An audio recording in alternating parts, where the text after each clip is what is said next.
अध्याय आखिरी तक का विषय क्या है? यीशु मसीह सारे स्वर्गदूतों से महान। और 4 पद से लेकर जो पहला अध्याय के आखिरी पद तक जो विषय है वो क्या है? यीशु मसीह परमेश्वर से संबंधित बातों में स्वर्गदूतों से महान है। यीशु मसीह को परमेश्वर मरे हुओं में से जिलाकर कौन ठहराया? पुत्र ठहराया। और आगे कहते उसको कौन ठहराया? परमेश्वर ठहराया। और उसको आगे कौन ठहराया? राजा। राजा उसको क्या मिला है? सिंहासन मिला है, नहीं है? लेकिन स्वर्गदूत कौन है? स्वर्गदूत कौन है? स्वर्गदूत ये यीशु जो मरे हुए में से जिलाया गया, जब वो दोबारा आ रहे हैं उसका दंडवत करने वाला आराधक है। यीशु मसीह आराधना के योग्य, आराध्य, और स्वर्गदूत उसके आराधक है। और आगे जाकर स्वर्गदूत किस कौन है? हमारा सेवक है। और यीशु मसीह को सृष्टिकर्ता से संबंधित बातों में कहा था वो पृथ्वी का नींव डाला और आकाश उसकी हाथों की कारीगरी। वो सब क्या हो जाएगा? नष्ट हो जाएगा, लेकिन वो क्या रहेगा? बना रहेगा। अर्थात यीशु मसीह परमेश्वर से संबंधित बातों में वो मरे हुए में से जिलाए जाने के कारण परमेश्वर का पुत्र है, वह परमेश्वर है, वह राजा है और सारी सृष्टियों का सृष्टि करता है। तो स्वर्गदूत कौन है? वह यीशु की आराधना करने के लिए ठहराए गए लोग हैं और यीशु पर विश्वास करके उद्धार पाने वाले हमारे सेवा ठहल करने के लिए नियुक्त किए गए लोग। वह है पहला अध्याय का 4 पद से लेकर उसके आखिरी पद तक। और दूसरा अध्याय का पहला पद से लेकर 4 पद तक क्या है? वो क्या है? पीछे सब सो रहे क्या? क्या है?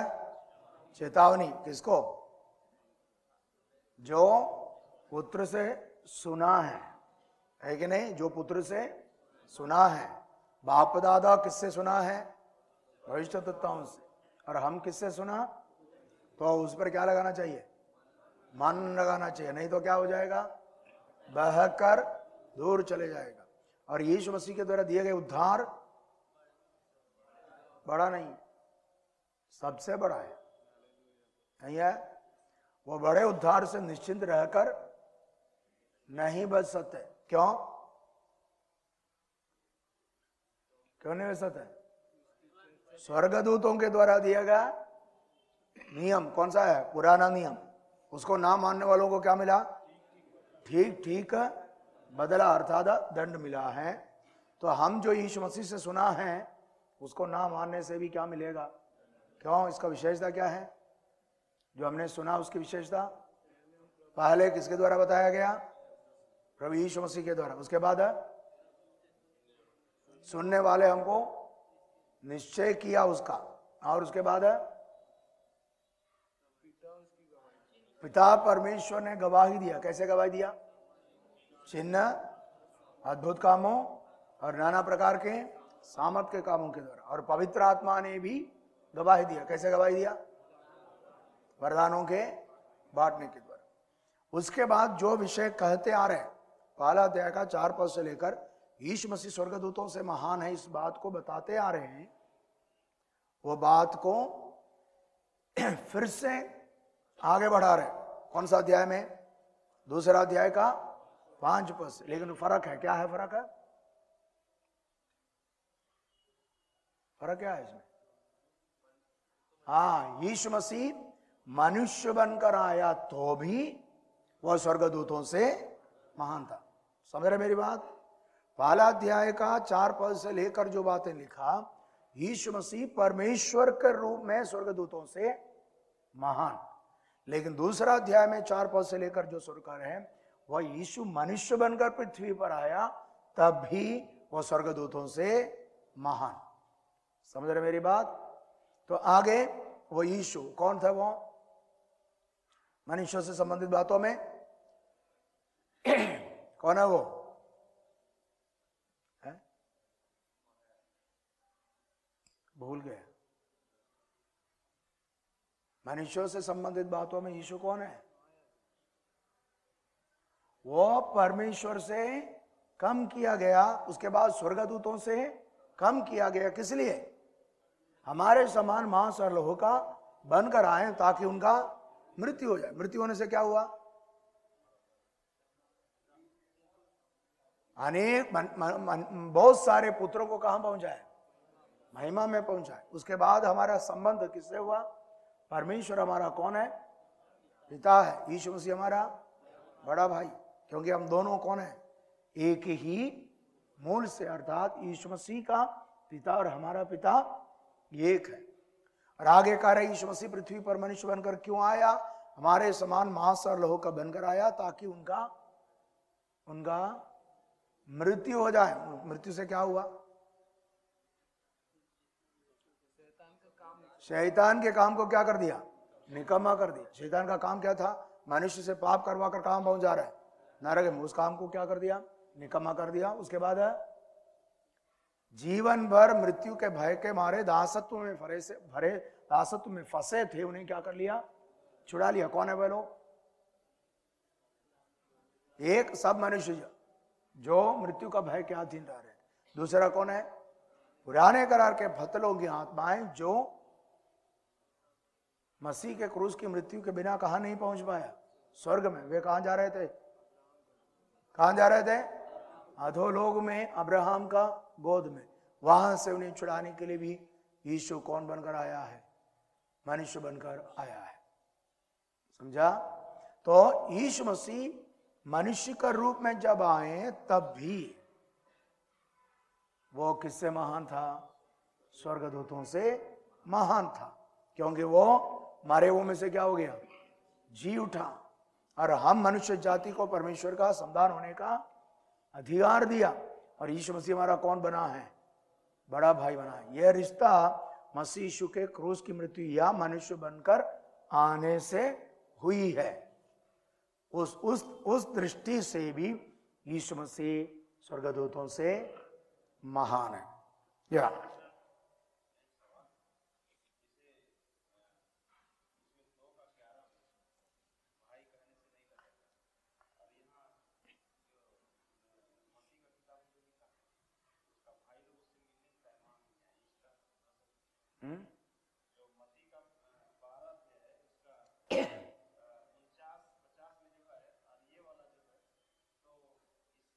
वहां क्या लिखा है?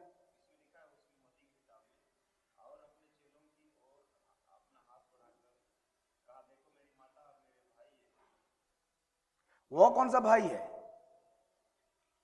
वो उनका पृथ्वी पर जीवित रहते वक्त उनका शारीरिक भाई लोग। नहीं समझा? वो भाई और ये भाई में फर्क है। वो भाई क्यों? क्योंकि यीशु मसीह माता मरियम के गर्भ में आकर पैदा हुआ है। यद्यपि यूसुफ का संतान नहीं है तो भी यूसुफ का घर में रहा है वो। तो यूसुफ का अन्य बच्चा उनका कौन बना है? भाई बना। लेकिन यहां जो कह रहा वो भाई वो नहीं है, वो उनका पृथ्वी का शारीरिक भाई लोग थे। समझ रहे हैं? वो शारीरिक भाई लोग क्यों? ये बात जानना है। यीशु मसीह इस पृथ्वी पर जीवित रहते वक्त उनके भाइयों को भी नहीं मालूम था यीशु का जन्म कैसे हुआ है। नहीं समझा? यीशु जब पृथ्वी पर था तब यीशु के पृथ्वी के भाइयों को भी नहीं मालूम था यीशु का जन्म कैसे हुआ है, क्योंकि यीशु मसीह का माता हो या पिता हो, यह बात उनके अन्य बच्चों को भी नहीं बताया। यूसुफ और मरियम यह बात और किसी मनुष्य को नहीं बताया, यहां तक यीशु मसीह को भी नहीं बताया है? यीशु मसीह को भी कैसे मालूम? 12 साल की उम्र में यीशु मसीह को मंदिर लेकर गया था, है ना? वहां वो घूम गया है? वो एक्चुअली वो नहीं घुमा है, वो माँ बाप घूम गया है, नहीं है? तो आखिर में जब मिला तो मरियम क्या कहती है, मैं और तेरा पिता तुझे कूदते हुए ढूंढ रहा था। किसको बोला? तो यीशु को नहीं बताया गया था मरियम या यूसुफ तुम्हारा जन्म कैसे हुआ है, क्योंकि बताने की जरूरत है नहीं है। तो यीशु उस वक्त यह कह रहे हैं तो मुझे अपने पिता के घर में रहना है। पिता के घर में क्यों रहना है?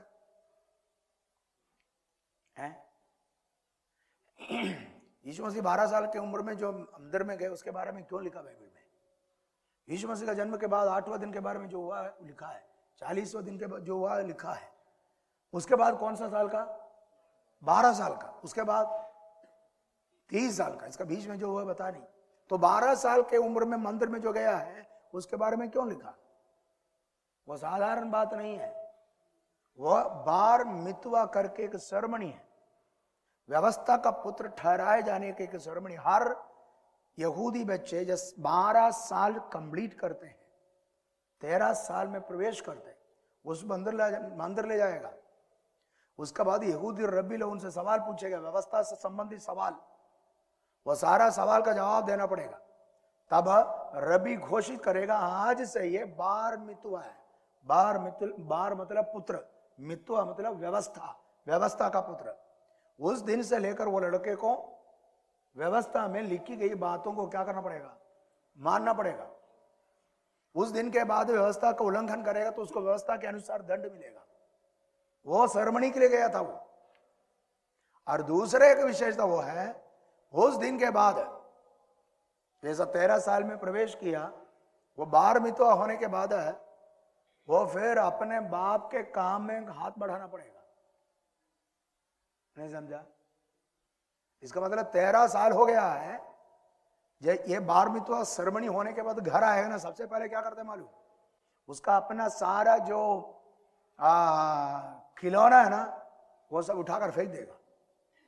क्यों? बोलता है अब से लेकर मैं कौन नहीं हूं, बच्चा नहीं हूं। फिर कौन है? बाप का हाथ काम में हाथ बढ़ाने के लिए नियुक्त किया गया। तब से लेकर 13 साल उम्र हो गया, 12वीं तो हो गया, तब से लेकर वो लड़का अपना बाप का काम में हाथ बढ़ाना पड़ेगा। अब यीशु जब 12वीं तो होने के बाद है, मंदिर में ही क्यों बैठा? यीशु अपना मरियम को क्या बोलता? मुझे अपना पिता का घर में होना। उसका बाप कौन है? परमेश्वर का मंदिर। इसका मतलब वो कहां बैठा है? अपना पिता का घर में बैठकर क्या कर रहा है? काम कर रहा है। कौन सा काम? पिता का काम। कौन सा काम? वचन सिखा रहे हैं। किसको? रब्बियों को। नहीं समझा? मेरी बात को समझ रहे क्या? यीशु मरियम को क्यों बोला मुझे अपने पिता के घर में रहना अवश्य है? क्योंकि मैं 13 साल का हो गया हूं। अब मुझे कौन सा काम करना चाहिए? मेरा पिता का काम करना चाहिए। तो यीशु उस वक्त मरियम को बता दिया, तू मुझे नहीं बताया मैं कौन हूं, मेरा पैदाइश कैसे हुआ तू मुझे नहीं बताया, लेकिन मुझे मालूम है मेरा बाप कौन है। नहीं समझा? एक प्रकार से मरियम बोला मैं और तेरा बाप कौन? यूसुफ। हम दोनों तुमको क्या कर रहा था? ढूंढ रहा था। यीशु क्या बोल रहे? एक प्रकार से ये यूसुफ मेरा बाप नहीं है। मेरा बाप कौन है? स्वर्ग का परमेश्वर। क्योंकि मरियम ये सारी बातें अपने मन में रखा है, बोला, किसी को नहीं बोला, ना यीशु को बोला, ना यीशु के भाइयों को बोला जो घर में। इसलिए यीशु मसीह इतना सारे आश्चर्य कर्म करने के बाद भी यीशु मसीह के भाई लोग यीशु मसीह पर क्या नहीं किया? विश्वास नहीं किया। क्योंकि उनके नजर में उनका सबसे बड़ा भैया कौन? यीशु मसीह। और यीशु मसीह के भाइयों को यह नहीं मालूम था कि यीशु असली में कौन है, उसका जन्म कैसे हुआ है। इसलिए वो यीशु को ढूंढकर आया। तब यीशु कह रहे हैं ये मेरा भाई माता पिता नहीं है, फिर कौन है? मेरी आज्ञा को मानते। वहां जो भाई कह रहे हैं वो शरीर में इस पृथ्वी पर रहते वक्त जो भाई है उनके बारे में, लेकिन यहां भाई कौन है? यीशु मसीह पर विश्वास करने के कारण हम परमेश्वर का संतान बन जाते हैं।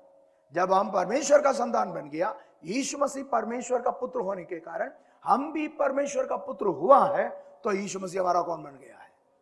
भाई बना है।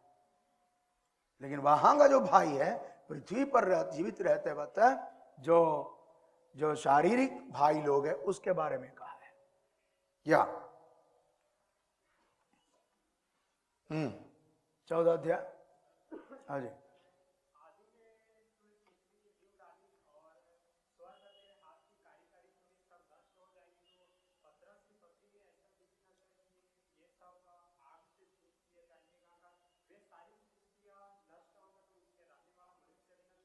नहीं, मनुष्य तो उस समय रहेगा नहीं ना, उसको बात बोला था भाई, ये मैंने बोला था उस पद के अनुसार हमको लगता है कि पृथ्वी क्या हो जाएगा? पृथ्वी क्या हो जाएगा? नष्ट हो जाएगा। लेकिन हमने देखा पतरस की पत्री में, पतरस कह रहे हैं प्रभु ने पिछले दिन की पृथ्वी को क्या कर दिया था? नष्ट कर दिया, लिखा है? नहीं लिखा? हेलो, दूसरा पतरस की पत्री में हमने पढ़ा पुराना पृथ्वी को परमेश्वर क्या किया? नष्ट किया, लिखा है। नष्ट किया मतलब पृथ्वी नहीं है क्या? नहीं है, है। तो नष्ट किया क्या है? उसमें पाए जाने वाली सृष्टियों को क्या कर दिया? नष्ट कर दिया। आगे भी परमेश्वर इस पृथ्वी को नष्ट करेगा, जो लिखा है। यह पृथ्वी का अस्तित्व को समाप्त करेगा ऐसा नहीं है। फिर क्या है? इसमें पाए जाने वाली सारी सृष्टियों को क्या करेगा? खत्म करेगा। समझ रहे मेरी बात? आकाश कह रहे हैं पृथ्वी का नींव तूने डाला, आकाश तेरी हाथों की कारीगरी, ये सब क्या हो जाएगा? नष्ट हो जाएगा, चादर के समान लपेटे जाएंगे। तो लगता है कि पृथ्वी का अस्तित्व परमेश्वर खत्म करेगा, नहीं है। कैसा मालूम? दूसरा पतरस की पत्री में पतरस कह रहे हैं कि पुराना पृथ्वी को परमेश्वर ने क्या कर दिया? नष्ट कर दिया। तो नष्ट कर दिया तो पृथ्वी का नहीं होना चाहिए, पृथ्वी लेकिन वही है। तो नष्ट क्या किया था? उसमें पाए जाने वाली सृष्टियों को क्या कर दिया? नष्ट कर दिया। वह लूसीफर के पाप के कारण यह पृथ्वी पहले पानी में डुबा कर रखा हुआ उस वक्त क्यों ना हो, आगे जाकर नूह के दिनों में पृथ्वी को पानी में डुबा कर जो रखा हो, उस वक्त हुआ क्या है? पृथ्वी नष्ट नहीं हुआ, पृथ्वी पर पाए जाने वाली सृष्टियां नष्ट हुई। आगे भी पृथ्वी नष्ट नहीं होगा, पृथ्वी पर पाए जाने वाली सृष्टियां क्या हो जाएगा? नष्ट किया जाएगा। तो पृथ्वी हमेशा का है। सबोपदेशक की पुस्तक में भी देखा, दूसरे पतरस की पत्री, सब में देखा कि पृथ्वी हमेशा रहेगा, और पृथ्वी का अस्तित्व कभी खत्म नहीं होगा। या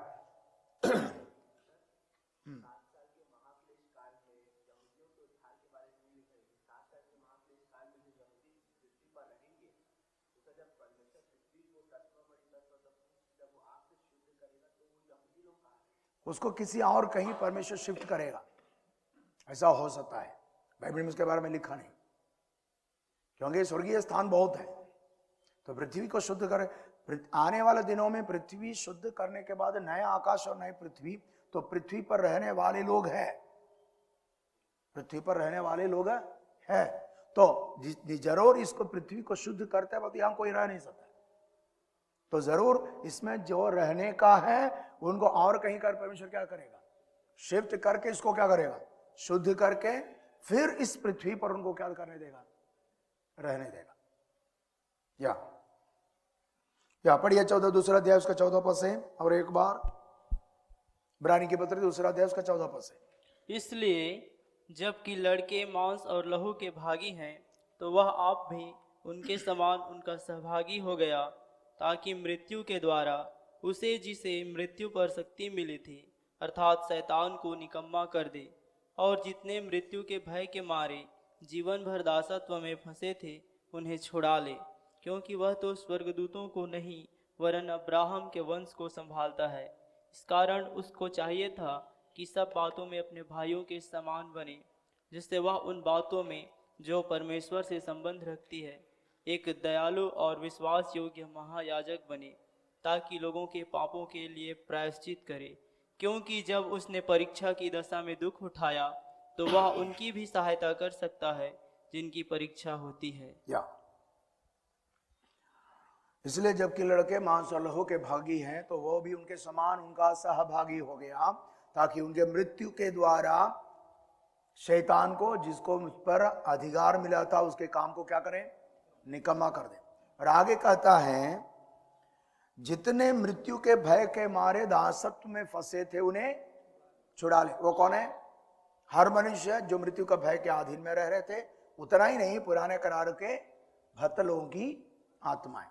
उसके बाद 16वां पद, क्योंकि वह तो स्वर्ग दूतों को नहीं वरन अब्राहम के वंश को संभालता है।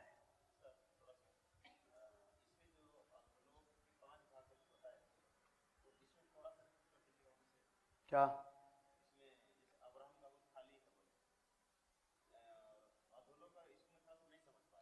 क्या नहीं समझा?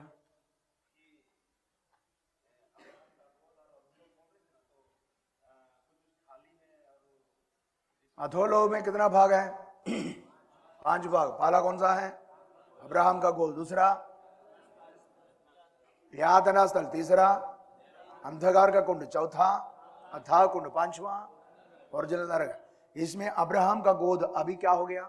खाली हो गया। वहां से पुराने करार के भक्त लोगों को कहां पहुंचाया? स्वर्ग में। दूसरा कौन सा है?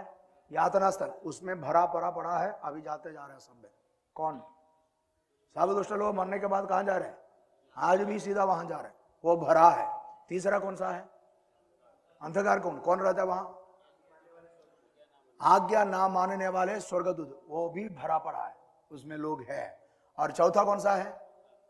अथाह कुंड। वो किसके लिए रखा है? शैतान को 1000 साल के समय क्या करके रखने के लिए। वो अभी क्या है?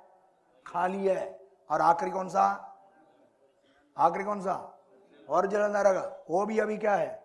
उसमें कोई नहीं गया। उसमें सबसे पहले कौन जाएगा? नहीं, शैतान नहीं जाएगा। उसमें सबसे पहले झूठा मसीह और झूठा भविष्यद्वक्ता। जब यीशु 1000 साल राज्य करने के लिए आएगा, तब इस पृथ्वी पर शैतान का त्रिएकत्व काम करता है। शैतान का भी त्रिएकत्व है। शैतान झूठा मसीह और झूठा, जैसा पिता पुत्र पवित्र आत्मा है, वैसा शैतान झूठा भविष्यद्वक्ता और झूठा मसीह। तो जब राज्य करने के लिए आएगा 1000 साल के लिए, शैतान को पकड़कर 1000 साल कहां बांधेगा? अथाह कुंड में बांधेगा, है कि नहीं? नहीं समझा? शैतान को पकड़कर 1000 कहां बांधेगा? अथाह कुंड में। क्योंकि 1000 का राज्य के बाद उसको फिर से क्या किया जाएगा? खोला जाएगा। लेकिन झूठा मसीह और झूठा भविष्यद्वक्ता, उन दोनों को पकड़कर कहां डालेंगे? कहां? नरक में। 1000 साल राज्य करने का शुरुआत में ही उन्हें कहां डालेगा? नरक में। इसके बाद सबसे पहले आग और गंधक से जलती रहने वाली नरक में जाने वाले कौन है? झूठा मसीह और झूठा भविष्यद्वक्ता। उसके बाद 1000 साल के बाद जो बांध कर रखा था उसको खोलेगा कौन? शैतान। वो लोगों को भरमाएगा, तब फिर से युद्ध होगा। उसमें शैतान को हराकर उसको भी कहां डालेगा? ओरिजिनल नरक में। इसका मतलब तीसरा व्यक्ति जो ओरिजिनल नरक में जाएगा वो कौन है? कौन है? शैतान। उसके बाद श्वेत सिंहासन होगा। श्वेत सिंहासन बैठेगा, तो जितने यातना स्थल में पाए जा रहे दुष्ट लोग, उन सबको क्या करेगा? जिलाएगा। वो सब जिला कर आएंगे, उन सबका न्याय करके कहां डालेगा? नरक जाएगा। नहीं समझा? यही है अधोलोक की घटना या वहां की बात है। या किसका? उनको ये शरीर, ये देखिए, अब एक व्यक्ति कोई भी एक व्यक्ति मरने के बाद उसकी आत्मा और प्राण है ना, लेकिन उसको ये शरीर नहीं मिला जो हमको आगे मिलने का है। वो विश्वासी हो अविश्वासी हो, यातना स्थल में पहुंचा या स्वर्गीय स्थानों में पहुंचा, हमारे पास आत्मा और प्राण का अपने आप का एक शरीर रहेगा जरूर। समझ रहे मेरी बात? लेकिन वो शरीर आने वाले दिनों में मिलने वाली शरीर नहीं है। हमको महिमा में शरीर कब मिलेगा? जब प्रभु यीशु बादलों पर आएगा, तब तक हम एक प्रकार से आत्मा और प्राण का एक शरीर जो महिमा में शरीर के बराबर नहीं है। कहां रहेगा? स्वर्ग में है, स्वर्ग में, नहीं तो यातना स्थल में। समझ रहे मेरी बात? लेकिन इसमें भी ये आत्मा और प्राण जो गया है उसमें सुख दुख आनंद या दर्द अनुभव करने की क्षमता है, नहीं है? नहीं है क्या? अब अधोलोक में हमने देखा अब्राहम बात कर रहे हैं, लाजर बैठा है, लाजर को धनवान क्या कर रहे हैं? पहचान रहे हैं। और धनवान को क्या हो रहा है? प्यास लग रहा है, पीड़ा में पड़े तड़प रहा है। इसका मतलब वो मरने के बाद आत्मा और प्राण जो गया है उसके पास ऐसा एक शरीर, एक प्रकार से शरीर कह ही नहीं सकते उसको, ऐसी एक अवस्था है, ऐसी एक अवस्था कह सकते उसको। आत्मा और प्राण ऐसे एक अवस्था में रहेगा जो आनंद और दुख दोनों क्या कर सकता है? अनुभव कर सकता है। स्वर्ग में रहने वाला आनंद अनुभव करेगा, यातना स्थल में रहने वाला यातना अनुभव करेगा। वो अनुभव करने की एक अवस्था में रहेगा। समझ रहे? वो कैसा शरीर है? यीशु मसीह मरने के बाद, क्रूस पर मरने के बाद गया कहां? अधोलोक में। कहां पर? अब्राहम के गोद में। नहीं है? हेलो, कहां गया? अब्राहम के गोद में। अब्राहम के गोद में गया तो कौन सा शरीर में? यीशु मसीह को महिमा में शरीर कब मिला? तीसरा दिन जी उठने के बाद मिला है। तो यीशु मसीह मरने के बाद कौन सा शरीर में गया हुआ? इसका मतलब उसका एक ऐसा अवस्था था जो उसकी आत्मा और प्राण का ऐसी एक अवस्था था जो उस अब्राहम के गोद में रहने वाले लोगों के बराबर था। नहीं समझा? अब्राहम के गोद में रहने वाले लोग जिस अवस्था में थी उसी अवस्था में यीशु 3 दिन रहा। कहां पर? कहां पर? अब्राहम के गोद में।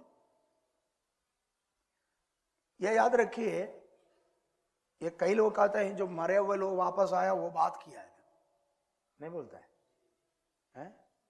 गांव में बोलता है ना, दादा दादा आया था करके, हैं? आएगा क्या? देखो, यीशु मसीह मरने के बाद 3 दिन यातना स्थल में था, सॉरी अब्राहम के गोद में। वहां यीशु क्या कर रहा था? हाँ, वहां कोई मीटिंग चल रहा था। हैं? क्या कर रहा था? वहां प्रचार कर रहा था। किससे? पुराने करार के लोग जो वहां पाए जा रहे उनसे प्रचार कर रहा था। प्रचार क्या कर रहा था? तुम लोग मेरे द्वारा मिलने वाली उद्धार पर विश्वास करके बलि चढ़ाया था ना, मेरा बलिदान हो चुका है, तुम्हारी पाप की क्षमा हो चुका है, आनंदित हो जाओ। यह बात कहां बोला?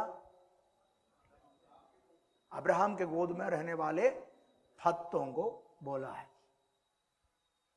ये 3 दिन यीशु केवल वहां रहने वाले जो उनके समान है उनसे ही बात किया। ये 3 दिन के बीच में यीशु मसीह पृथ्वी पर रहने वाले कोई भी मनुष्य जो इस शरीर के साथ था बात नहीं किया। किया क्या? नहीं समझा? यीशु मसीह ये 3 दिन जब अब्राहम के गोद में रहा है या उस स्थान में रहा है, उस वक्त बातचीत किससे किया? बातचीत किससे किया? जो उसके समान अवस्था में पाए जाने वाले लोगों से। ये 3 दिन यीशु मसीह पृथ्वी पर इस शरीर में रहने वाले किसी से बात, इसका मतलब मरने के बाद एक व्यक्ति वापस आकर यहां का रहने वाले किसी से बात कर ही नहीं सकता। समझ रहे मेरी बात? कई बार यह सिखाए जाते हैं कि जो मर गया वो वापस आया था, बोला, सब नहीं है, पक्का झूठ है। फिर कौन है जो आया है? हाँ, ये शैतान है, दुष्टात्मा। वो तेजो में स्वर्गदूत का भी रूप, ऐसा रूप घर के स्वर्ग में पहुंच गया तो मीखाएल भी उसको क्या नहीं कर पाया, पहचान नहीं पाया। तो तुम्हारा दादा का दादी का नकल नहीं कर सकता वो। लेकिन यीशु मरने के बाद जब अधोलोक में रहा है, उस वक्त वह बातचीत केवल उनसे किया जो उसी अवस्था में रहा है। वो 3 दिन तक किसी मनुष्य से जो पृथ्वी पर रह रहे उनसे वो बातचीत नहीं किया। और यीशु तीसरा दिन जब मरे हुओं में से जी उठा तो उसको क्या मिला? महिमा में शरीर। जब महिमा में शरीर में आया तो लोगों से क्या कर सका? बात कर सका। अब जब प्रभु यीशु मसीह बादलों पर आएंगे तब हमें भी कौन सा शरीर मिलेगा? यीशु मसीह के बराबर शरीर मिलेगा। समझ रहे? यीशु मसीह के बराबर महिमा में शरीर मिलेगा। उतना ही नहीं, आगे जाकर अंत में जब श्वेत सिंहासन बैठेंगे तब हर एक दुष्ट लोग जो यातना स्थल में पाए जाते हैं वो भी क्या हो जाएगा? जिलाए जाएंगे और उनको भी एक शरीर मिलेगा। नहीं समझा? हमें कौन सा शरीर मिला? महिमा में शरीर। लेकिन वो जो जी उठकर आ रहे हैं उनके पास भी क्या रहेगा? शरीर रहेगा। उनका न्याय करके उस शरीर के साथ उन्हें कहां डालेगा? नरक में। इसका बाद आखिरी में वे लोग ही है जो कहां जाने वाले लोग हैं? कहां जाने वाले? नरक में जाने वाले। समझ रहे मेरी बात? कुछ विद्वानों का अभिप्राय यह है कि वो जो या दुष्ट लोग जो जिलाए जाएंगे उनको कोई शरीर नहीं मिलेगा करके, ऐसा नहीं है। उनको भी एक शरीर दिए जाएंगे। वो जिलाए जाएंगे लिखा है, नहीं है? वो भी जी उठकर आएगा, जी उठकर आएगा वो। इसका मतलब उसके पास भी एक शरीर दिए जाएंगे। हम जैसा जिलाए जाते हैं उस वक्त में जैसा महिमा में शरीर मिलता है, वैसा दुष्ट लोग जो यातना स्थल में पाए जाते हैं उनको जिलाए जाते हैं, तब उनको भी एक शरीर दिए जाएंगे और उसका न्याय करके कहां डालेगा? नरक में। वह है आखिरी लोग जो वहां पहुंचता है। या 16 पद, इब्रानी 2:16, क्योंकि वह तो स्वर्गदूतों को नहीं पर अब्राहम के वंश को संभालता है। स्वर्गदूतों का जिक्र इब्रानी के पत्री में आखिरी बार कर रहे हैं, अर्थात इब्रानी के पत्र में आखिरी बार यहां है जो स्वर्गदूतों का जिक्र किया। इसके बाद स्वर्गदूतों के बारे में या स्वर्गदूत का शब्द इस्तेमाल नहीं कर रहे। कहते हैं वह क्योंकि वह तो स्वर्गदूतों को नहीं वरन अब्राहम के वंश को संभालता है। इसका मतलब परमेश्वर स्वर्गदूतों की उद्धार के लिए कोई काम किया नहीं। याद रखो, मनुष्य पाप किया तो मनुष्य की उद्धार के लिए परमेश्वर मनुष्य बनकर आया, है कि नहीं? लेकिन इससे पहले स्वर्गदूत पाप कर चुका था, नहीं है? हेलो, लूसीफर और उनके साथी लोग, हम मनुष्य की सृष्टि करने से पहले वे लोग क्या कर चुका है? पाप कर चुका है। लेकिन उनका उद्धार के लिए परमेश्वर स्वर्गदूत नहीं बना। नहीं समझा? मनुष्य जब पाप किया उसको बचाने के लिए परमेश्वर कौन बन गया? मनुष्य बना। तो उससे पहले स्वर्गदूत जब पाप किया तो स्वर्गदूत को बचाने के लिए परमेश्वर कभी स्वर्गदूत बना ही नहीं और उसके उद्धार के लिए कोई योजना भी नहीं बनाया। उसका कारण परमेश्वर उनसे प्रेम नहीं करता था। प्रेम किससे करता है? मनुष्य से। सारी सृष्टियों का सृष्टिकर्ता परमेश्वर है, लेकिन परमेश्वर एक ही सृष्टि से प्रेम करता है, वो है कौन? मनुष्य। बाकी सृष्टि को बनाया वो और सृष्टियों को संभालता भी वही है। कौन? परमेश्वर। लेकिन उन सृष्टियों से क्या नहीं करता? प्रेम नहीं करता। उसका प्रमाण है जब स्वर्गदूत ने पाप किया, या हम तक का लूसीफर का पाप क्या था? उसने मन में थोड़ा सोचा ही है बस। क्या किया? मन में सोचा कि मैं परमेश्वर के तुल्य हुआ नहीं, मन में तो परमेश्वर उसको बुलाकर, यह लूसीफर बेटा गलत मत करना, सोचना नहीं, ऐसा बोला है क्या?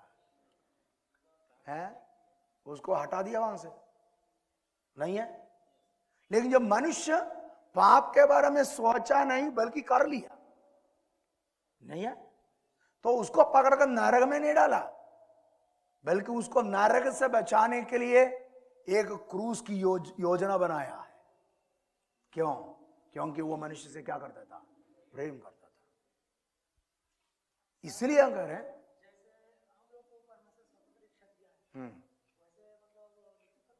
स्वर्गदूतों को स्वतंत्र इच्छा है, स्वर्गदूतों को स्वतंत्र इच्छा है, जिसके कारण वो पाप किया है। स्वर्गदूतों को स्वतंत्र इच्छा होने के कारण लूसीफर के साथ कई स्वर्गदूत भी गया है। नहीं समझा? स्वर्गदूतों को स्वतंत्र इच्छा है, इसलिए लूसीफर ने पाप किया, और लूसीफर के साथ कई स्वर्गदूत गया है, क्योंकि अपनी इच्छा के अनुसार उनके साथ गया है। उनको स्वतंत्र इच्छा है। या तो परमेश्वर स्वर्गदूतों को नहीं संभाला, ना संभालते हैं, अर्थात उनको बचाने के लिए, पाप में गिरे हुए स्वर्गदूतों को बचाने के लिए उसने कोई योजना नहीं बनाया, लेकिन संभालता किसको? अब्राहम के वंश। कौन है अब्राहम का वंश? है? हाँ, ये केवल अब्राहम का संतान परंपरा नहीं है। अब्राहम का वंश कौन है? गलातियों के पत्र 3 अध्याय में, गलातियों के पत्र 3 अध्याय उसका 29 पद,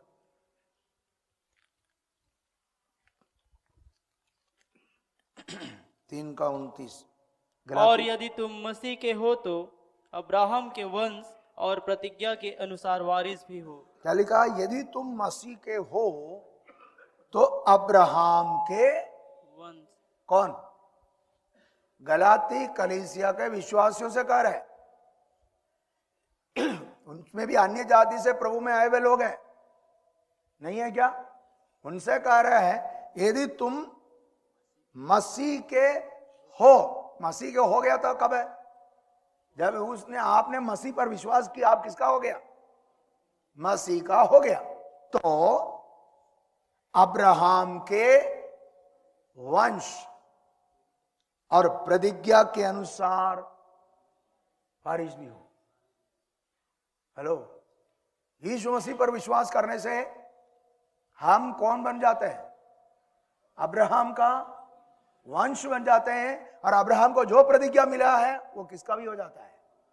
हमारा भी। एक प्रकार से ध्यान जानना है, अब्राहम से परमेश्वर ने जो वाचा बांधा है वो बहुत महत्वपूर्ण है।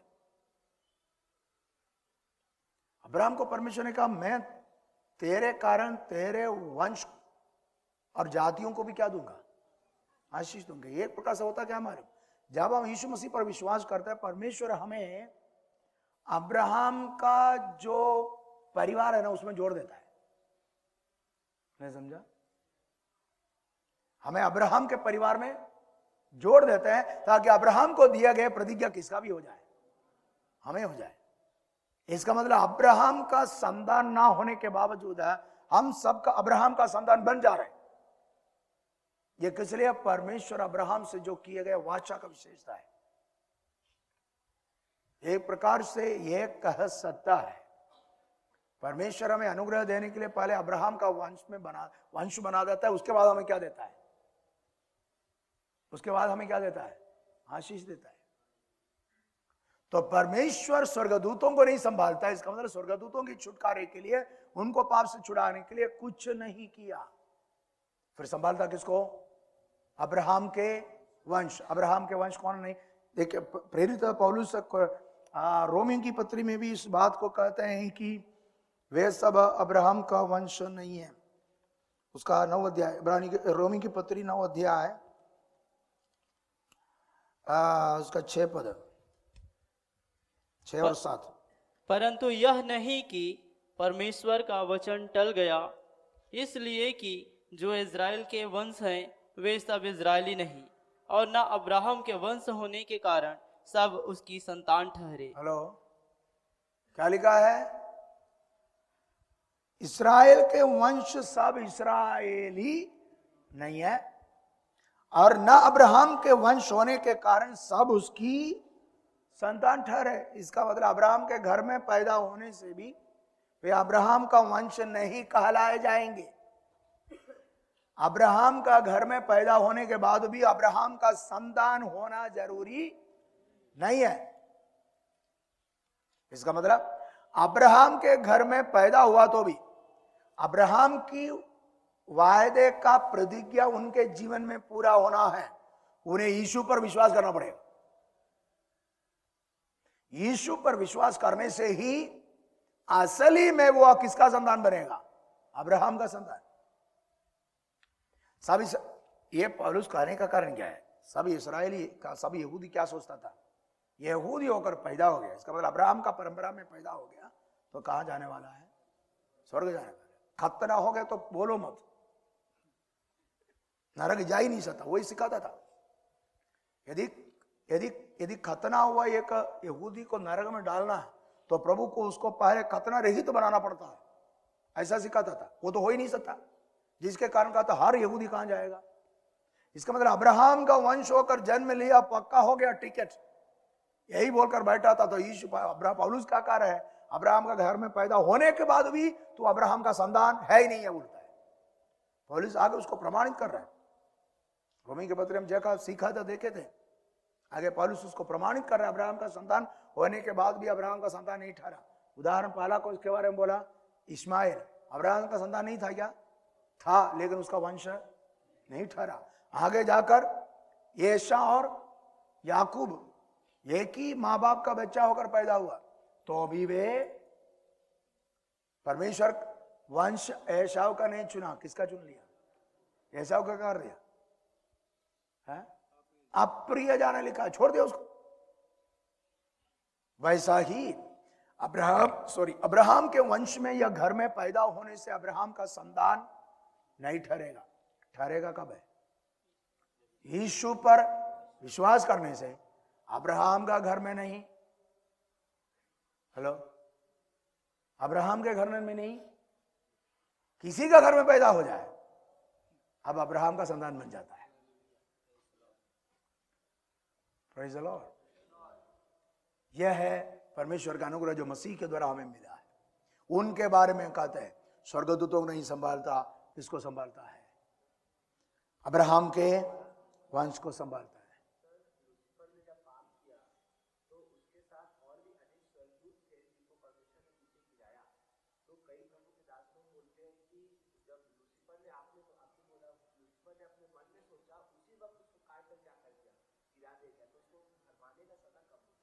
किसको?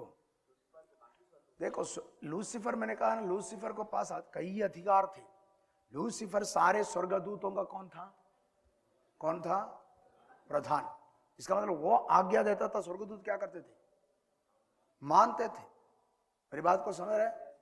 कुछ विद्वान का अभिप्राय है लूसीफर के अधीन में पाए जाने वाले कई स्वर्गदूत कभी परमेश्वर को देखा ही नहीं समझा? उनका तर्क यह था, उस वक्त स्वर्गदूतों के एक झुंड इस पृथ्वी पर रहा करते थे और वे कभी किसको नहीं देखा? परमेश्वर को नहीं देखा। वे केवल किसको देखा था?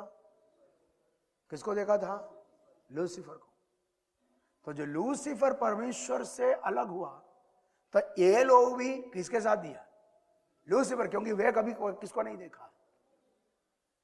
उसमें यह भी कहा है कि सारे स्वर्गदूतों का 1/3 शैतान का साथ दिया करे। बाइबल में उसका पूर्ण प्रमाण नहीं पाए जाते।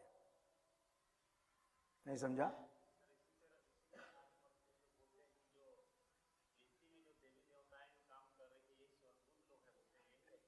स्वर्गदूत नहीं होगा, क्योंकि स्वर्गदूत है तो बांध कर रखा हुआ स्वर्गदूत कौन है?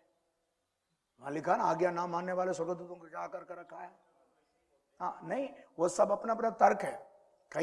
मैंने कहा ना, कई परमेश्वर के वचन के ऐसी कई बातें हैं जिसको हम पूरी रीति से नहीं कह सकते, ऐसा ही है। वचन में यदि पूर्ण रूप से लिखा नहीं है तो हम पूर्ण रूप से नहीं कह सकते कि वैसा ही है। यह सब विद्वानों का अभिप्राय। मेरी बात को समझ रहे ना? यह सब विद्वानों का अभिप्राय। ये दुष्टात्माएं कौन है, इसके प्रति भी कई तरह का बातें पाया जाता है।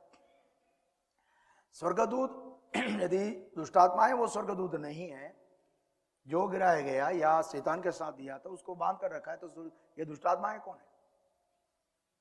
इसके बारे में यह कहा जा रहा है, आदि में जो पृथ्वी, मनुष्य को बनाने से पहले लूसीफर के समय जो पृथ्वी, इस पृथ्वी पर मनुष्य के समान लोग रहते थे, लेकिन आदम की सृष्टि या मनुष्य की सृष्टि परमेश्वर जैसा अपना समानता में अपना स्वरूप में बनाया वे लोग नहीं थे, बल्कि जैसा स्वर्गदूतों को बनाया वैसा पृथ्वी पर निवास करने के लिए कुछ सृष्टियों को परमेश्वर क्या कर दिया था, बनाए थे, वे यहां रहते थे।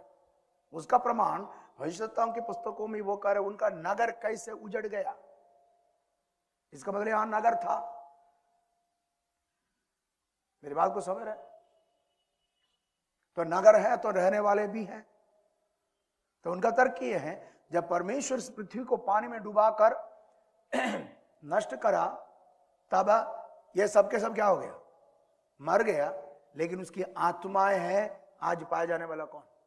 दुष्ट आत्मा। उनका शरीर नहीं है, तो शरीर कहीं ना कहीं रहने के लिए उसको क्या चाहिए, चाहे वो जानवर का हो इंसान का हो। समझ रहा है?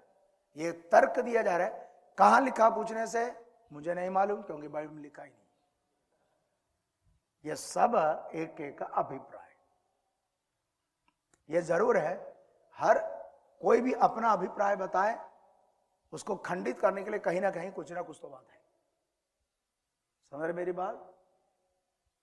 तो ये एक तर्क है कि ऐसा एक एक एक अवसर इस पृथ्वी का रहा है। कुछ विद्वान लोग पृथ्वी की 9 अवस्था बताते, 9 अवस्था, पृथ्वी की 9 अवस्था, 9 अवस्था से होकर पृथ्वी गुजरेंगे आखिर तक, जो 1000 साल तक 1000 साल का राज्य तक जो बातें हैं, तो उनसे लेकर उसमें यह बात कहा जा रहा है कि जब आदि में पृथ्वी बनाया गया तो उसमें ऐसा सृष्टियां थी जो परमेश्वर अपने हाथों से, जैसा आदम और हव्वा को आदम को बनाया वैसा बनाए हुए लोग नहीं, अपना श्वास डालकर बनाए गए लोग नहीं, अपने कहने पर बनाए गए ऐसा सृष्टियां थी जो इस पृथ्वी पर रहा करते थे। उनकी भी विशेषता, वे कभी परमेश्वर को नहीं देखा, वे किसको देखा था? लूसीफर। लूसीफर का रहने का स्थान था ये। तो तब वे भी किसके साथ दिया है? लूसीफर के साथ दिया, जिसके कारण परमेश्वर पृथ्वी को क्या कर दिया, पानी में डुबाकर उन सबको क्या कर दिया, नष्ट किया। तो उनका शरीर नष्ट हुआ, तो लेकिन वे उनका अस्तित्व है वही यह दुष्टात्माएं हैं। यह सब एक एक तर्क विद्वानों का अभिप्राय है। इसके लिए पूरी रीति से बाइबल से पद निकालकर प्रमाणित करना मुश्किल। या 16:2 क्योंकि वह तो स्वर्गदूतों को नहीं वरन अब्राहम के वंश को संभालता है। अब्राहम का वंश कौन है? जो यीशु मसीह के हो गए हो, अर्थात यीशु पर विश्वास करने वाले हम सब के सब कौन है? अब्राहम का वंश। 17वां पद, इस कारण उसको चाहिए था कि सब बातों में अपने भाइयों के समान बने। इस कारण उसको, किसको चाहिए था? यीशु मसीह को चाहिए था कि उनके भाइयों के समान बने। भाई लोग कौन है? भाई लोग कौन है? हम लोग नहीं है। यीशु पर विश्वास किए हुए हम लोग, हमारे समान वो क्या हुआ? बना। इसका मतलब हम जैसा मांस और लहू का है, हमारा समान वो भी मांस और लहू का बनकर आया। किस लिए? हमें संभालने के लिए। वो स्वर्गदूतों को नहीं संभालता, किसको संभालता है? अब्राहम के वंश को। अब्राहम का वंश कौन है? हम लोग हैं। तो वो हमें संभालने के लिए हमारे समान बना। तो उसको चाहिए था अपने भाइयों के समान बने, जिससे वह उन बातों में जो परमेश्वर से संबंध रखती है एक दयालु और विश्वास योग्य महायाजक बने, ताकि लोगों के पापों के लिए प्रायश्चित करे। और हमारे समान, मनुष्य के समान बनकर आया, भाइयों को हमें बचाने के लिए। उससे हुआ क्या है, जिससे वह उन बातों में जो परमेश्वर से संबंध रखती है एक दयालु और विश्वास योग्य महायाजक बने। प्रभु यीशु हमारे समान मनुष्य बनकर मारा गया, गाड़ा गया, तीसरे दिन जी उठा और ऊंचे पर चढ़कर पिता के दाहिने बैठा। किस लिए बैठा? हमारे लिए कौन बने? महायाजक बने। महायाजक बनकर क्या कर रहे हैं? परमेश्वर से संबंधित बातों में हमारे लिए महायाजक बने। इसका मतलब एक मनुष्य जो पापी है वह परमेश्वर के पास पहुंचने लायक बनाए जाए। वह कार्य पूरा करने के लिए वह कौन बना? महायाजक। महायाजक, याजक की विशेषता क्या? यीशु मसीह महायाजक है। याजक और महायाजक की विशेषता क्या है? वे परमेश्वर और मनुष्य, इनके बीच में क्या करता है? मध्यस्थता का काम करता है। मध्यस्थता का काम, मध्यस्थता का काम एक प्रकार से परमेश्वर को हमारी ओर झुका नहीं रहे, क्योंकि परमेश्वर को कोई झुका वह अपना पवित्रता से नहीं हटेगा, नहीं समझा? लेकिन मनुष्य को परमेश्वर के पास जाने लायक बना देता है। जब एक मनुष्य अपना पाप के प्रायश्चित के लिए एक जानवर को लाते हैं तो उस व्यक्ति उसका अपना हाथ उसके ऊपर रखता है। इसका मतलब क्या है? अपना सारा पाप किसके ऊपर डाल दिया? उसके ऊपर डाल दिया, और उसको बाद में काटेंगे, उसका लहू बहाया जाएगा। तो वो क्या कर रहे हैं? मेरे पाप के कारण जहां मेरा लहू बहाना चाहिए उसके बदले में मेरा पाप इसके ऊपर डाल दिया। वो मेरे लिए क्या किया? क्या किया? लहू बहाया। तो लहू बहाए बिना पापों की क्षमा नहीं होती। वो परमेश्वर से संबंधित नियम है। वो नियम को याजक मनुष्य के लिए क्या कर रहा है? पूरा कर रहा है। मेरी बात को समझ रहे क्या? यही होता था याजक की काम। लेकिन विशेषता यह था, उसका पाप जरूर पाप की प्रायश्चित के लिए काम करते थे, लेकिन असली में पाप की प्रायश्चित नहीं होता था। फिर क्या होता था? ढाका जाता था। पाप ढापा गया। ढापा गया मतलब है, लेकिन क्या करके रखा है? छुपा कर रखा है। ढक्कन हटा तो दिखेगा। हेलो, पुराने करार के लोगों की पाप की विशेषता ये था। पुराने करार के लोगों की पाप क्षमा होता नहीं। क्यों मालूम? कौन सा पाप क्षमा होता था पुराने करार के लोगों का? है कौन सा बोला? सही बोला है? कौन सा बोला? अनजाने में। जानबूझकर किया तो कुछ नहीं है, जाना ही है तेरे को। नहीं समझा? जानबूझकर किया तो जेल जाना ही है तुमको। नहीं समझा? अनजाने में की गई पापों के लिए क्षमा होता, बलि चढ़ाया जाता था। जानबूझकर किया तो व्यवस्था में लिखा है दंड दे दो, दंड देता था। नहीं समझा? जानबूझकर किया है तो व्यवस्था में लिखी गई दंड उसको मिलता। किसी भी हाल में कोई बलिदान करे कुछ नहीं होता। अनजाने में किया तो क्या हो सकता है? क्षमा हो सकता है। वो भी क्या किया जाता है? ढापा जाता है। लेकिन यीशु मसीह की क्रूस की बलिदान होने के कारण बहाए गए पवित्र लहू की विशेषता यह है, हम अनजाने में और जानबूझकर जो किया है वो सब पाप मिटाया जाता है। इसलिए लिखा है उसका पुत्र यीशु मसीह का लहू हमें सब पापों से शुद्ध कर। सब पाप शुद्ध करने की ताकत केवल प्रभु यीशु मसीह के लहू में है। पुराने करार के लोगों का पाप ढांपा गया, उसका प्रमाण उसका संदूक में पाया जाता है। संदूक के अंदर क्या क्या है? संदूक है ना? कौन सा संदूक? वचन का संदूक। उसके अंदर कुछ है क्या? या केवल डब्बा है? दिखता डब्बा जैसा है, लेकिन अंदर क्या है? मन्ना दूसरा, हारून की झड़ी तीसरा, 10 आज्ञाओं की। ये तीनों का विशेषता क्या है मालूम? ये तीनों इस्राएलियों का पाप का प्रतीक है। मन्ना गिराया तो गया, कब है? परमेश्वर के विरोध में क्या किया? कुड़कुड़ाया। और मिलने से पहले भी कुड़कुड़ाया। मिला तो क्या बोला? बाप रे क्या टेस्ट है बोला। पहले क्या बोला? क्या टेस्ट है। आखिर में क्या बोला? खा कर थक के ये क्या है कुछ नहीं, पाप का प्रतीक। और हारून का झड़ी वो क्या है? परमेश्वर की ओर से नियुक्त की गई नेतृत्व हारून को, उसके विरोध में क्या किया था? काम किया था, उसका प्रतीक है। नहीं है? बोला जो विरोध कर सबको बोला झड़ी लाओ, बोला परमेश्वर के सामने रखा।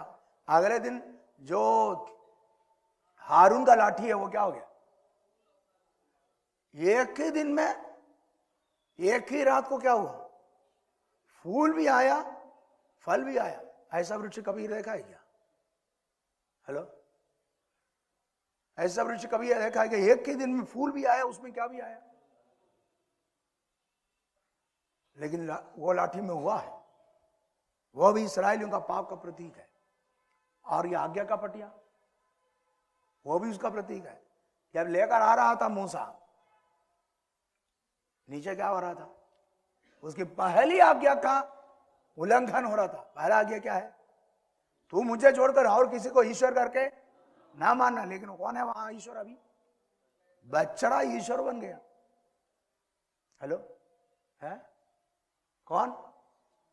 सोने का बछड़ा कौन बन गया? उसको बनाया कौन? पादरी हारून। नहीं है क्या? और मूसा जब उससे पूछा तो वो क्या बोलता है? ये लोग बोला मैंने सबसे क्या मंगाया? सोना चांदी, कांगा है, कंगन सब मंगाया, आग में डाला बछड़ा निकले बोलता है। आग में डाला, क्या निकला? मूसा को बोल रहे आग में डाल दिया, उसमें से क्या निकला? लेकिन किया क्या कौन है मालूम? यही किया था। क्या किया था? उसको हथौड़ी और क्या बोलते, छीनी और हथौड़ी से क्या कर दिया था? उसका रूप बनाया। कौन? ये बड़ा पादरी। कौन? हारून। तो ये आज्ञाओं की पट्टियां भी इस्राएलियों का पाप का प्रतीक है।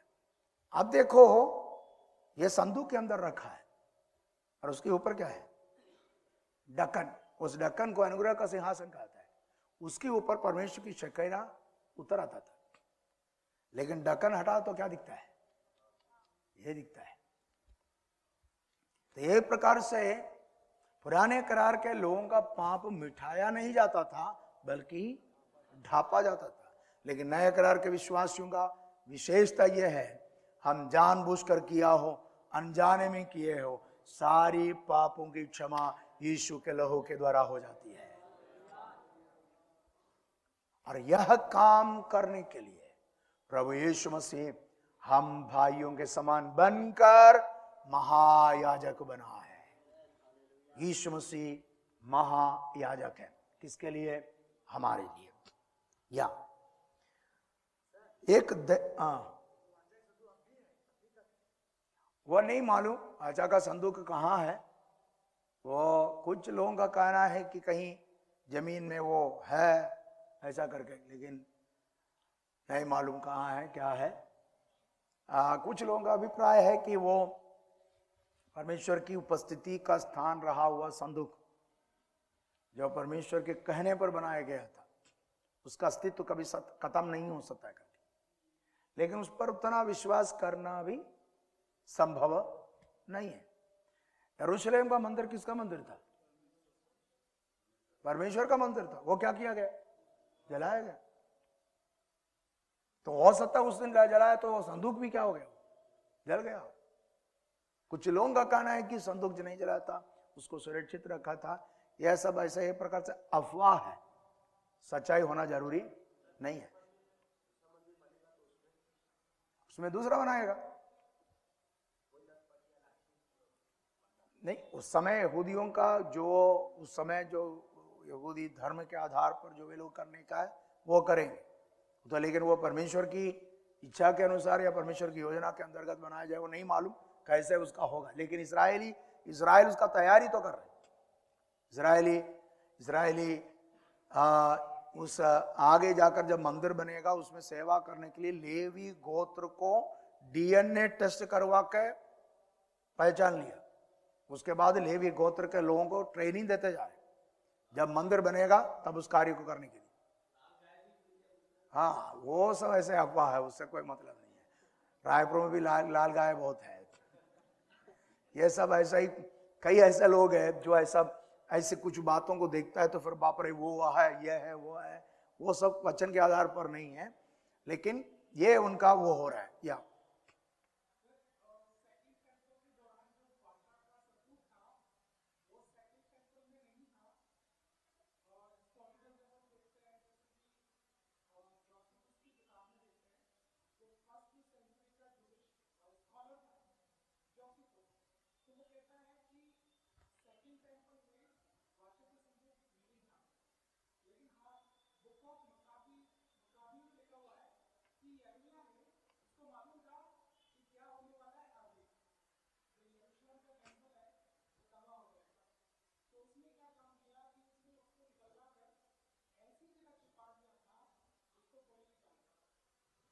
देखो, ये जोसेफस जो इतिहासकार है, पहली सदी का इतिहासकार, विशेष करके यहूदियों के इतिहासकार था।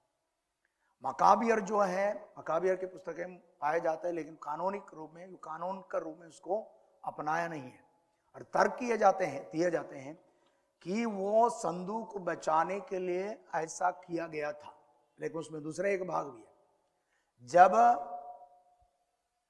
ये मंदिर जलाए गए हैं या उसको घेरा गया है, उस वक्त भी मंदिर में क्या होता था? आराधना होता था। संदूक बिना परमेश्वर के मंदिर में आराधना कभी नहीं होता। नहीं समझे? परमेश्वर के मंदिर में सारी विधि चलता रहा है। एडी 70 में उस पर हमला करते वक्त भी, या जैसा करने से पहले भी वहां क्या होता रहा? आराधना होता। संदूक बिना एक आराधना यहूदी नहीं करेगा। संदूक नहीं मतलब वहां परमेश्वर नहीं है।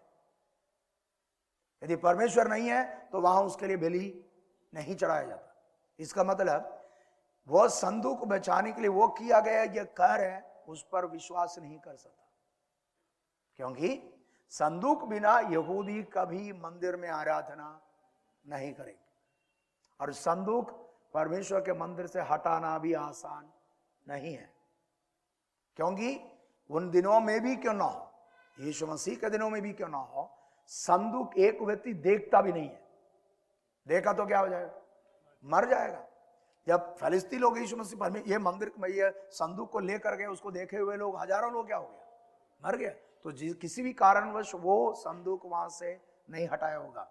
ये सब संदूक बच गया ये कहने के लिए या ये समर्थित करने के लिए कही जाने वाली बात है, पूर्ण रूप से अंगीकार करने लायक नहीं है।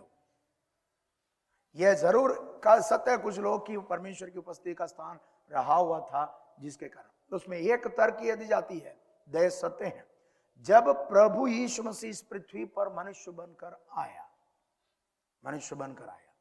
और उसके उद्धार के बाद या उसके क्रूस की मृत्यु के बाद वह संदूक की अस्तित्व एक प्रकार से क्या हो सकता है? या उसकी महत्व, अस्तित्व नहीं, उसकी महत्व क्या हो गया? नहीं है क्या? मेरी बात को समझ रहे क्या? क्योंकि यीशु मनुष्य का उद्धारकर्ता के रूप में आया, परमेश्वर के रूप में आया, परमेश्वर होकर आया, मरे हुओं में से जी उठकर वह परमेश्वर ही है। फिर वह संदूक जहां परमेश्वर है या परमेश्वर की उपस्थिति है, यह स्थान या उसको मानना सही नहीं है। लेकिन यहूदी नहीं मानेगा। यहूदी के लिए अभी भी कौन सा, कहां परमेश्वर है? संदूक के ऊपर जो ढक्कन, अनुग्रह का सिंहासन, वहां परमेश्वर।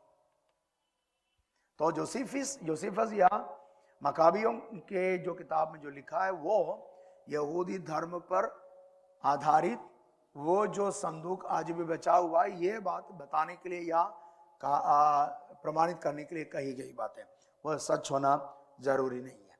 या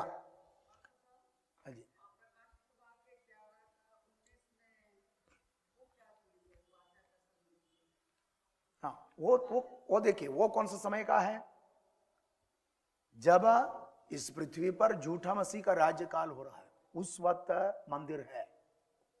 क्योंकि उस वक्त कलीसिया यहां नहीं है, कलीसिया यहां से क्या किया उठाए गए। उसके बाद मंदिर क्या किया जाएगा, बनाए जाएंगे। कौन बनाएगा, यहूदी बनाएगा। और पुराने रीति रिवाज वैसा का वैसा लाएगा, उसमें बलि चढ़ाए जाएंगे। क्योंकि तब भी वे यीशु को मसीहा करके नहीं मानेगा। यहां तक परमेश्वर की ओर से भेजे गए 2 गवाह है, वे बोलने के बाद भी वो क्या नहीं करेगा, नहीं मानेगा। वे किसको आरंभ में झूठा मसीह को ही वे लोग कहे यही है हमारा मसीहा। क्यों? क्योंकि उनकी आज इस्राएल की सबसे बड़ी इच्छा क्या है, मंदिर। ये बना कर देगा कौन, ये बना कर देगा, उसके लिए वो माहौल ऐसा बनाएगा। जैसा मैंने पिछले दिनों में इसके बारे में कहा था, यहूदी मंदिर बनाएगा वहां जहां पहले था, जहां सुलेमान ने बनाया था। और वहां अभी क्या है, mosque, dome of the rock, यहूदी कहता है वहां बनाएगा। लेकिन अब विद्वानों का अभिप्राय है कि जहां मॉस्क है वो पूरा एरिया मंदिर का नहीं था।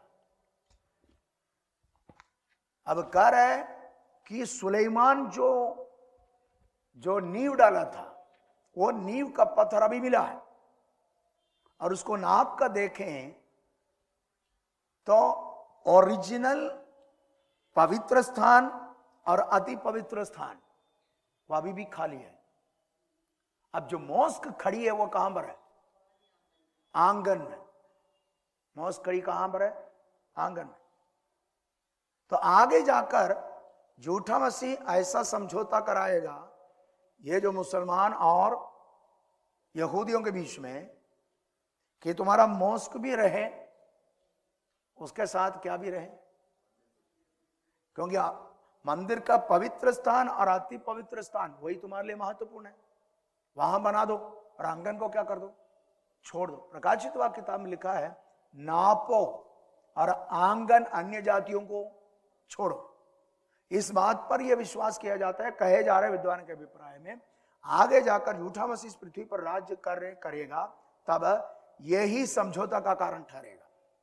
बोलेगा तुम्हारे लिए महत्वपूर्ण बात पवित्र स्थान और अति पवित्र स्थान है, वो दोनों जगह खाली है, वहां बना दो। और डोम ऑफ द रॉक, वो आंगन, वो छोड़ दो, वहां उसको भी रहने दे।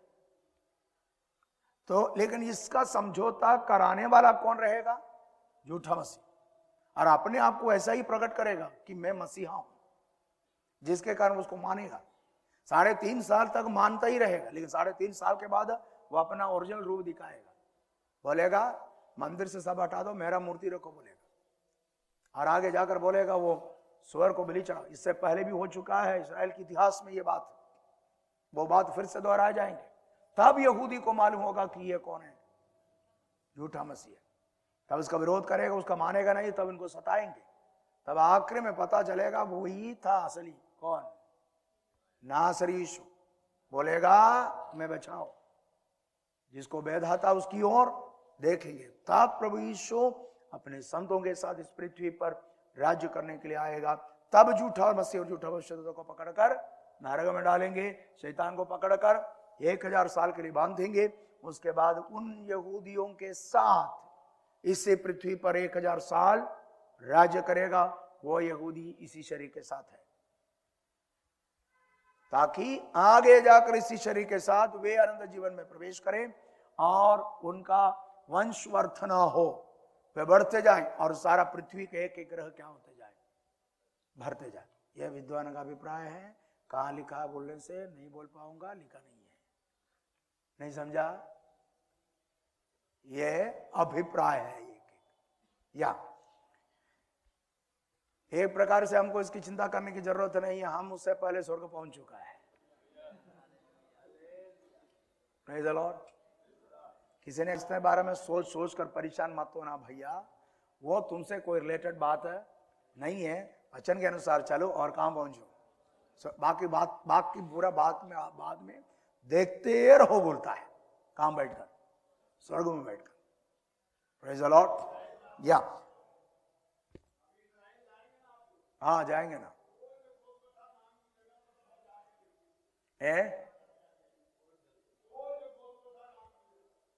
Gold Golgotha, old Golgotha.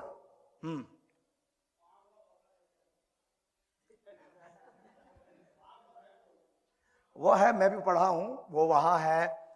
उनका कहना यह है, वो सच है कि नहीं मालूम, जहां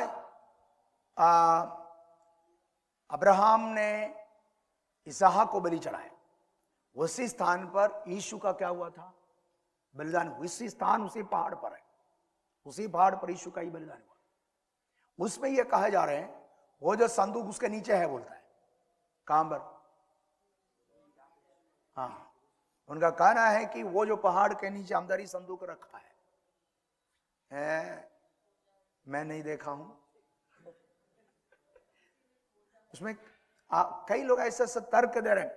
कुछ लोगों का कहना है उसके लिए, कुछ लोगों का कहना यह था वो संदूक वहां रखने का कह रहा है। प्रभु यीशु मसीह का क्रूस की मृत्यु जब हुई है तब क्रूस पर लहू बहा, है ना?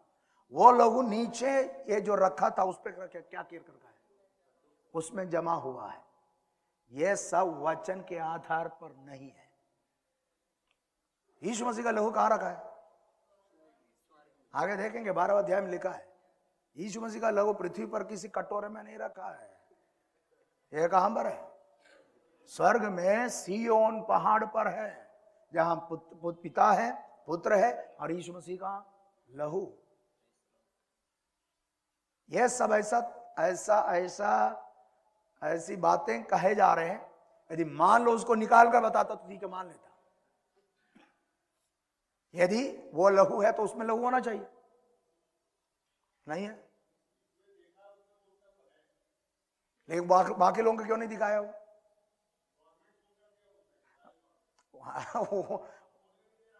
नहीं, वो सब ऐसा देखिए।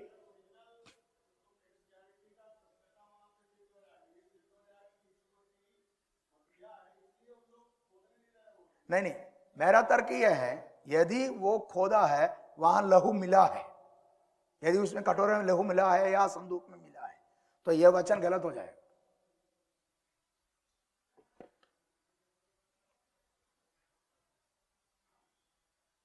इसलिए मैंने कहा ऐसी बात तर्क, कई बातें ऐसा तर्क दिए जाते हैं, लेकिन उन सारी बातें ऑथेंटिक नहीं है। इन दिनों में आप इंटरनेट में जाएगा ना, ऐसी बहुत सारी इंफॉर्मेशन आपको मिलेगा, आपको लगेगा ये हकीकत है, सच है। ऐसा फोटो दिखाएगा, ऐसा आपको हिस्टोरिकल डिटेल भी दिए जाएंगे कि हमको लगेगा कि सच है, लेकिन उसमें से अधिकतर बात फैब्रिकेटेड है। अधिकतर बात सच नहीं है, ऐसा बनाया गया। इसलिए ज्यादा इन सब पर क्या नहीं करना चाहिए, ध्यान देना ही नहीं। ये हमारे लिए परेशानी होगा, कोई फायदा नहीं है। हमें परमेश्वर का वचन पढ़ना है, इससे संबंधित व्याख्या की पुस्तकें पढ़े जो अभिषिक्त लोगों के द्वारा लिखा है। आप ठीक है, इंटरनेट हमारे लिए अच्छा सुविधा अच्छा है। मैं अधिकतर इंटरनेट में किसी भी बात को जो वचन से संबंधित बातों को ढूंढता नहीं। ऑथेंटिक किताब के अलावा मैं नेट में कहीं किसी बात के लिए ढूंढता नहीं। उसका कारण क्या है मालूम? आप एक विषय पर आप एक बार मारो, उसका कम से कम 10 लाख साइट निकलेगा, नहीं है? और 10 लाख लोग 10 लाख रीति में लिखा है। उसमें नास्तिक भी होगा। नहीं समझा? विरोध में लिखने वाले भी लिखा होगा, तो पढ़ने से हमको लगेगा वो सही बोल रहे हैं। इसलिए वो बातें हमारे लिए कभी मान्य नहीं रखता। हां, जरूर है ऐसा कई लोग हैं जो स्कॉलर्स, जो ऑथेंटिक रूप में सिखाते समझाते हैं, उनका सीखें समझें। और ये बात भी याद रखें, हमारे लिए बुद्धि से लिखने वालों से बढ़कर आत्मा की भरपूरी में लिखी हुई लोगों का पुस्तक पढ़ना चाहिए। कई कई व्याख्या की पुस्तक है, मैं एक पुस्तक देखता हूं, कई व्याख्या की पुस्तक में देखता हूं, मैं कम से कम 10 बुक को मैं रेफर करता हूं एक पुस्तक के लिए, एक बात के लिए।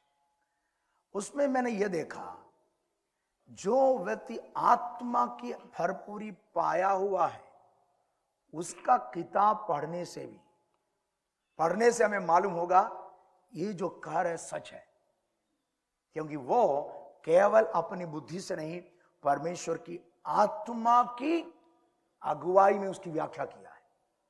जब उसने वो बातें लिखते हैं, हम कभी सोचा नहीं और कहीं बताया नहीं कोई, लेकिन एकदम सच बात उसमें प्रकट होता है, क्योंकि वो अपनी बुद्धि से बढ़कर परमेश्वर की आत्मा के अधीन में होकर लिखता है। ऐसे लोगों की किताब हमें पढ़ना चाहिए, नहीं तो पक्का भरमाया जाएगा। क्योंकि कई बार हमको समझ में नहीं आता ये लिखने वाला सच में प्रभु क्या है या उसका एजेंट है, किसका। हाँ, आजकल बहुत सारे शैतान के एजेंट भी पाए जाते हैं, शैतान के एजेंट भी कई पाए जाते हैं, जो हमको लगेगा वह सच है।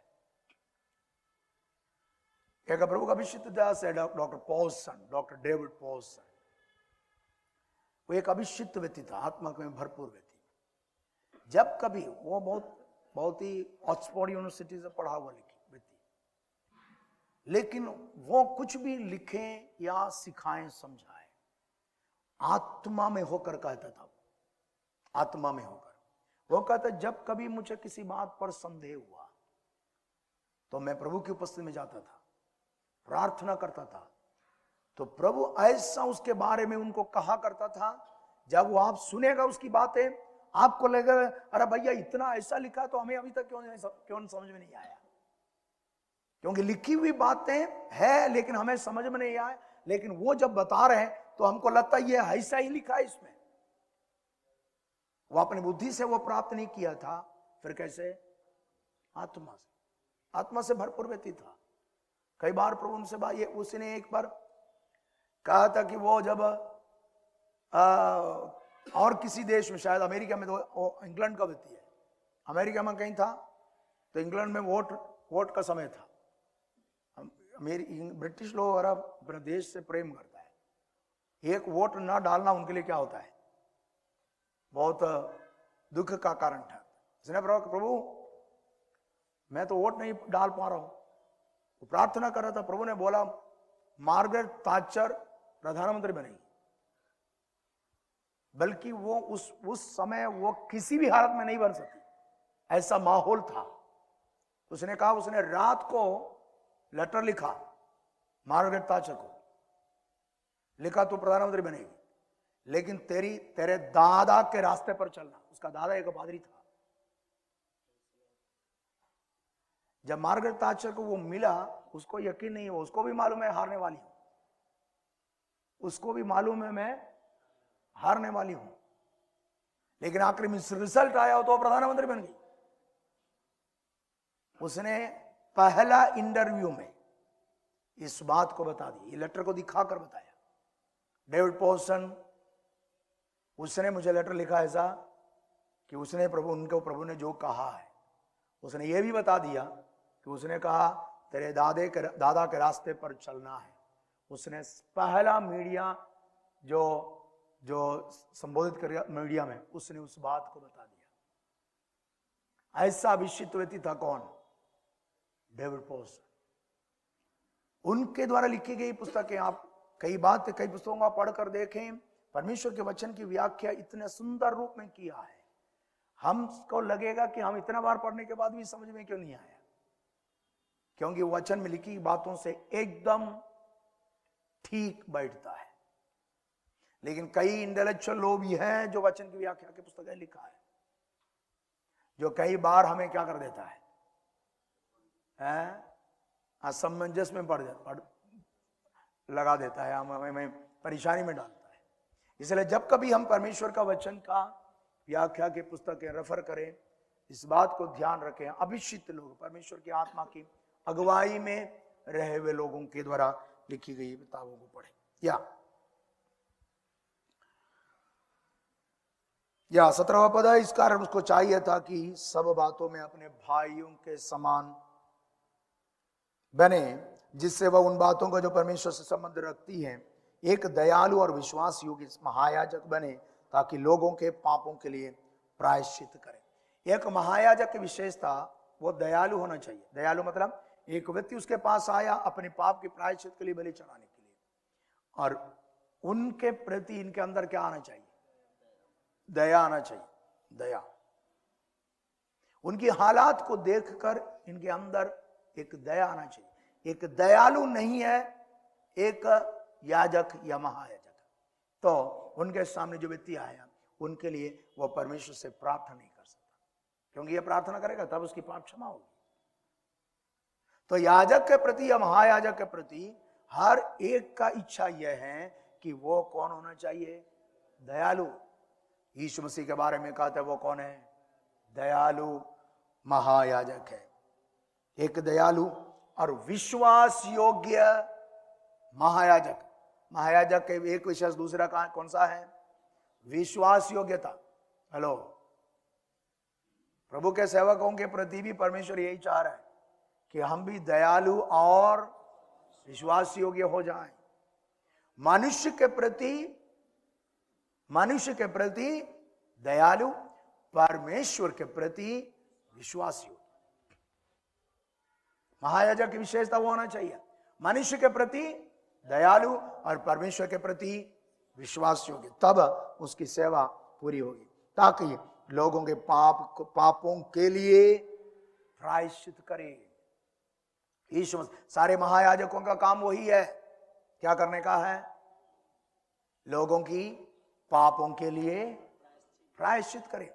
महायाजक क्या करता था, सारे इस्राएलियों को पाप के लिए मारे गए उस जानवर का लहू लेकर कहां जाते थे, अति पवित्र स्थान में साल में एक बार जाते थे, और सारे इस्राएली बाहर इंतजार में खड़े रहते थे।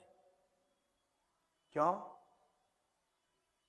ताकि ये उनका पाप की क्षमा के लिए बलि चढ़ाकर वापस उसे लहू को छिड़काकर वापस आए। मान लीजिए मर गया तो वो भी मर गया, एक प्रकार से ये भी मर गया, क्योंकि इनका पाप क्या नहीं हुआ, क्षमा नहीं हुआ, इसलिए वे प्रार्थना करते रहेगा वो सकुशल वापस आए। और ये लहूवान छिड़काने के बाद वापस आकर ये दोनों हाथों को उठाकर, जो बाहर खड़े आंगन में ये वो इजरायली, उनके ऊपर दोनों हाथों को उठाकर आशीर्वाद का शब्द कहेगा। जब आशीर्वाद का शब्द प्राप्त करेंगे तब इनको यकीन होता है हमारा पाप क्या हो गया, क्षमा हो गया। इसका मतलब हर महायाजक के प्रति इजरायलियों की आशा यही था, ये हमारी पापों के लिए प्रायश्चित करने वाला है। अब आगे हम देखेंगे सारे महायाजक और यीशु मसीह जो महायाजक, उसमें फर्क क्या है। सारे महायाजक है जानवरों का लहू लेकर जाता था, लेकिन यीशु मसीह जो गया है अपना खुद का लहू लेकर गया है, वही था उसकी विशेषता। और उनके लहू के द्वारा पापों की प्रायश्चित हुआ है। हम सबका पाप के प्रायश्चित प्रभु यीशु कलवरी क्रूस पर लहू बहा कर किया है। आज वो पिता के दाहिने हमारे लिए बड़ा महायाजक है। आज हमारे लिए वो पिता के उपस्थिति में मध्यस्थता करने वाला मसीहा है, उद्धार करता है, महायाजक है, जिसके कारण हम उस पर भरोसा रख सकते हैं। 18वां पद, क्योंकि जब उसने परीक्षा की दशा में दुख उठाया तो वह उनकी भी सहायता कर सकता है जिनकी परीक्षा होती है। महायाजक की विशेषता वो दयालु होना चाहिए। क्यों? क्योंकि स्वयं वो भी इनके समान समस्याओं से होकर या परेशानी या परिस्थितियों से होकर गुजरता है। हेलो, साधारण महायाजक बाकी इंसान के समान है, तो उस इंसान की दुख को, वेदना को वह समझ सकता है, क्योंकि ये इनके जीवन में होता था। यदि पाप की क्षमा के लिए आया है, ये भी ऐसा कई बार पाप की है। कौन? ये महायाजक, जिसके कारण उसको मालूम है इनकी परेशानी क्या है। अब यीशु मसीह के बारे में कह रहे हैं, वह हमारे समान परीक्षा में पड़ा था, यद्यपि पाप में नहीं, पाप को छोड़कर हर प्रकार की परीक्षा में मसीह पड़ा है। इसलिए वह हमारी हर परीक्षा में हमारी क्या कर सकता है। यीशु मसीह जिस दिन पैदा हुआ उस दिन क्रूस पर मरते तो हमारी पाप की क्षमा होती? हेलो, जरूर होता। तो फिर काहे के लिए 33.5 साल तक जीवित रहने के बाद मरा?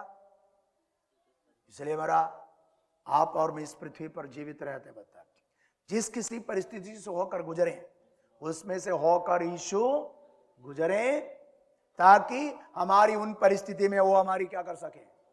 यीशु मसीह काम किया है क्या? किया है। क्या काम किया? क्यों करना पड़ा?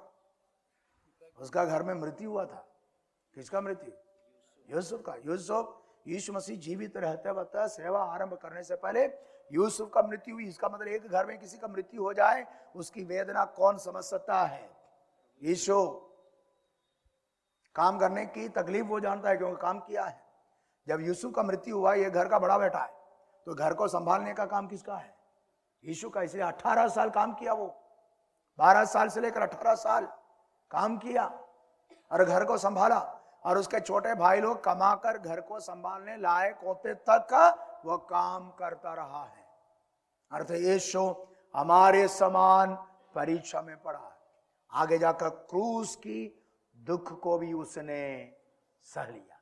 क्रूस के दुख की विशेषता, सब उनको छोड़ दिया। एक शारीरिक वेदना यीशु को हो रही है, उसको मारा पीटा, लहूलुहान, शारीरिक वेदना।